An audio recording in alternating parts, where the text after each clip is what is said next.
जय जोहार जय छत्तीसगढ़ संगवारी हो। आप मन छत्तीसगढ़ के वायरल गर्ल लता साहू ला तो जानत हो। ये छत्तीसगढ़ में काफ़ी ज़्यादा फेमस है और एकर कई सारा एल्बम सॉन्ग आहे।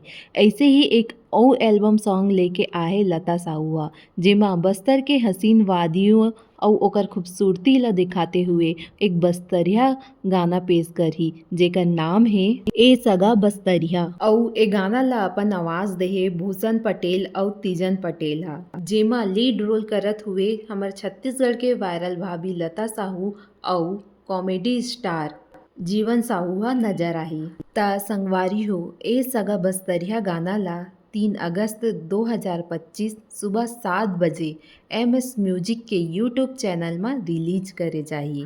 ता कौन कौन ला ए सगा बस्तरिया एल्बम सॉन्ग के इंतजार है संगवारी हो कमेंट करके जरूर बताहू। और आप मन मोर चैनल में नया हो तो चैनल ला सब्सक्राइब कर लूँ।